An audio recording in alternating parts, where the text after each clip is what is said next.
এখন 92 এবং 93 পৃষ্ঠার যে অধ্যায়টি রয়েছে দাদুর বাড়ি যাই, সেই অধ্যায়টির সমাধান নিয়ে আলোচনা করব।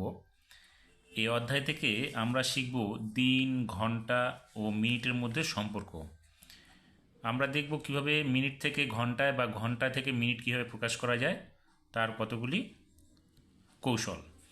এখানে প্রথমে বলেছে, আজ আমরা সবাই মিলে আঁটপুরে দাদুর বাড়ি যাব। আমরা আমার বাড়ি আলমপুরে, বাড়ি থেকে হাওড়া স্টেশনে পৌঁছতে 2 ঘন্টা সময় লাগলো। এখানে বলেছে 2 ঘন্টা মানে কত মিনিট দেখি। তাহলে দেখো 1 ঘন্টা, এখানে 2 ঘন্টা মানে কত মিনিট, তাহলে আমাদের আগে দেখে নিতে হবে যে 1 ঘন্টা মানে কত মিনিট। দেখো 1 ঘন্টা মানে হচ্ছে 60 মিনিট, তাহলে আমরা এই ঘরটিতে লিখব 6×0=60 মিনিট। তাহলে 2 ঘন্টা, 1 ঘন্টা যদি 60 মিনিট হয় তাহলে 2 ঘন্টা বেশি হবে। তাহলে আমরা কি করব, এখানে 60কে 2 দিয়ে গুণ করে দেব। এবার এই গুণটি করতে গেলে কি করতে হবে, দেখো এখানে আগের অধ্যায়ে আমরা দেখেছি যে শূন্য থাকলে এককের অঙ্ক, সেই শূন্যটা সরাসরি আমরা এখানে লিখতে পারি। তাহলে এখানে শূন্যটা লিখে দিলাম। এবার 6-এর ঘরের নামতা 2 পর্যন্ত অথবা 2-এর ঘরের নামতা 6 পর্যন্ত আমরা পড়ব। তাহলে 6-এর সঙ্গে 2 গুণ করে যে হবে গুণফলটা, সেটা আমরা পেয়ে যাব। দেখো 6×2 = 12 হবে, তাহলে 12 আমরা এইদিকে লিখে দেব। অর্থাৎ আমরা কত পেলাম, 1 ঘন্টায় যদি 60 মিনিট হয় তাহলে 2 ঘন্টা মানে হচ্ছে 120 মিনিট পেয়ে গেলাম আমরা একটা। এবার পরে কি বলেছে, আমরা হরিপাল লোকালে উঠলাম, হাওড়া থেকে আঁটপুর পৌঁছতে 2 ঘন্টা 30 মিনিট সময় লাগলো। তাহলে এবার কি বলেছে, 2 ঘন্টা 30 মিনিট মানে কত মিনিট আমরা হিসাব করি। তাহলে 2 ঘন্টা 30 মিনিট মানে আমরা 2 ঘন্টায় কত পেয়েছিলাম, এখানে 2 ঘন্টায় পেয়েছিলাম 120 মিনিট। তাহলে 2 ঘন্টা 30 মিনিট মানে আমরা এখানে কি করব, 60-এর সঙ্গে 2কে গুণ করেছিলাম, তার সঙ্গে কি করেছিলাম আরও 30 মিনিট এখানে যোগ করে দিতে হবে, যেহেতু 2 ঘন্টা 30 মিনিট। এবার দেখো 60-এর সঙ্গে 2কে গুণ করলে আমরা কত পেয়েছি, আগে 120 পেয়েছি এখানে। তাহলে 120 আর এখানে লিখব 30 যোগ করব। তাহলে কত হবে, দেখো শূন্যর সঙ্গে শূন্য যোগ করে দিচ্ছি এককের সংখ্যা, এখানে এককের সংখ্যা 0, এখানে এককের সংখ্যা 0, তাহলে শূন্যর সঙ্গে 0 যোগ করলে 0 হবে। এবার এখানে দশকের সংখ্যা কত আছে, 3, এখানে দশকের সংখ্যা কত, 2, তাহলে 3 আর 2 দশকের সংখ্যা যোগ করলে এখানে হবে 5। হাতে কিছু থাকলো না, একটা সরাসরি শতকের ঘরে বসে গেল। অর্থাৎ আমরা দেখতে পেলাম কত, 2 ঘন্টা 30 মিনিট মানে হচ্ছে 150 মিনিট। এবার কি বলেছে, আমরা ওখানে 2 দিন ছিলাম। তবে 2 দিন ছিলাম, একদিন মানে হচ্ছে কত, একদিন মানে সময় হচ্ছে 24 ঘন্টা। তাহলে এখানে আমরা লিখব একদিন মানে হচ্ছে 24 ঘন্টা। তাহলে 2 দিন হলে বেশি হবে, তাহলে আমরা এখানে কি করব, 24-এর সঙ্গে 2 দিয়ে গুণ করব। তাহলে আমরা ঘন্টাটা পেয়ে যাব। দেখো 24-এর সঙ্গে 2 দিয়ে গুণ করলে এখানে কি হবে, এককের সংখ্যা 2 দিয়ে আমরা এককের সংখ্যা 4কে গুণ করছি, তাহলে 4×2 = 8 হলো এখানে। এবার এই এককের সংখ্যা 2 দিয়ে আমরা এখানে দশকের সংখ্যাকে গুণ করব, তাহলে 2×2 কত হবে, 4। তাহলে এখানে আমরা পেয়ে যাব 4। অর্থাৎ একদিনে যদি 24 ঘন্টা হয় তাহলে দুদিনে হবে 48 ঘন্টা। এবার কি বলেছে, তাই আমরা কত মিনিট দাদুর বাড়ি ছিলাম দেখি।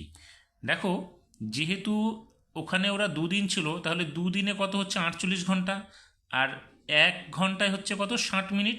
অর্থাৎ এই 48কে 60 দিয়ে গুণ করলেই দাদুর বাড়িতে কত মিনিট ছিল সেটা পেয়ে যাবে। তাহলে 1 ঘন্টায় কত মিনিট, 1 ঘন্টায় তো 60 মিনিট হয়, তাহলে এখানে আমরা লিখব 60 মিনিট। 48 ঘন্টায় তাহলে কত হবে, এখানে 48-এর সঙ্গে 60কে গুণ করতে হবে। তাহলে এখানে 48-এর সঙ্গে আমরা কি করব, 60কে গুণ করব, তাহলে আমরা মিনিটটা পেয়ে যাব। এবার দেখো আমরা গুণ করে কত পাই। দেখো এখানে আমরা সরাসরি শূন্যটা লিখতে পারি। যদি আমরা এখানে সরাসরি শূন্যটা লিখি, দেখো 8, এখানে শূন্যটা আমরা লিখে নিলাম আগে।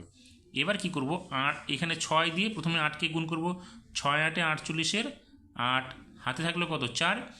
এবার 4 দিয়ে 6কে, 4×6 = 24, আর হাতে যে 4 ছিল তাহলে হলো 28। তাহলে এখানে আমরা লিখব 2×8 = 28। কত পেলাম, 2880, অর্থাৎ একক, দশক, শতক, হাজার, 2880 মিনিট। এবার দেখি এটা হয় কিনা।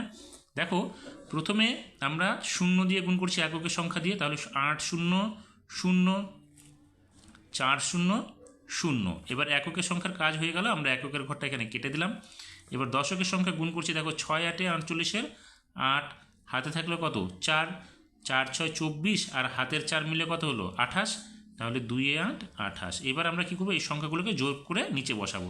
তাহলে এখানে শূন্য বসলো, এখানে 8 আর 0 মিলে যোগ করে কত হবে, এখানে 8 হবে, এখানে 8 বসলো, এখানে 2 বসলো। দেখো আমরা যেইভাবে এই যে আগের গুণফলটা আর এখনকার গুণফলটা একই হলো, তাহলে আমরা দেখতে পেলাম কত, দাদুর বাড়িতে তারা কত ছিল, 2880 মিনিট।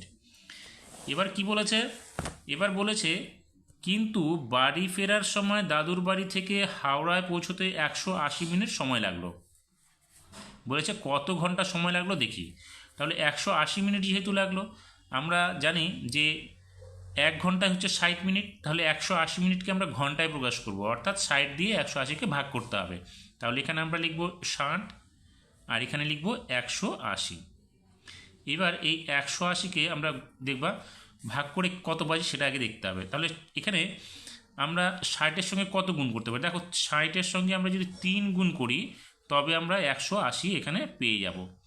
তাহলে আমরা এখানে লিখব কত, 3, আর এখানে লিখব 180, কিছুই পাবো না, তাহলে কাটা চিহ্ন হয়ে গেল।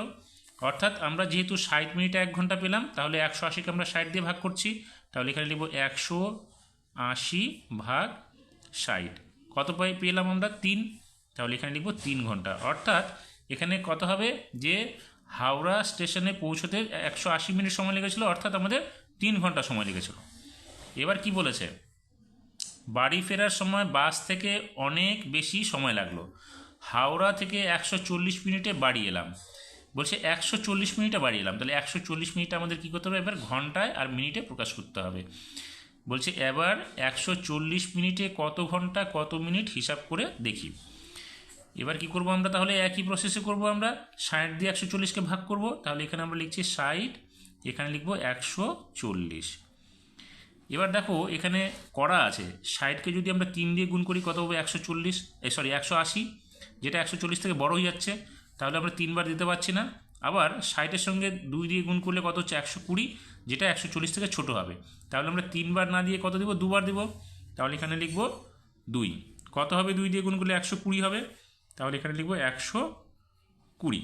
এবার বিয়োগ করব, দেখো 0 থেকে 0 গেলে এখানে 0 হবে, 4 থেকে 2 বিয়োগ করলে এখানে 2 হবে, 1 থেকে 1 বিয়োগ করলে 0 হবে, বাঁদিকে আমরা আর 0টা লিখব না। তাহলে কত দাঁড়ালো, 140 মিনিট মানে হচ্ছে 2 ঘন্টা 20 মিনিট। তাহলে আমরা এখানে লিখছি 140 মিনিট সমান চিহ্ন 2 ঘন্টা 20 মিনিট।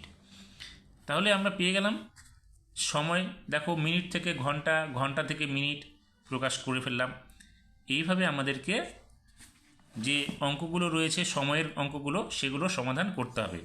আর আমরা এখানে জানতে পারলাম কি, যে 1 ঘন্টায় 60 মিনিট হয় আর 1 দিনে 24 ঘন্টা হয়। এই জিনিসগুলো আমরা এখান থেকে একটা ধারণা নিতে পারলাম।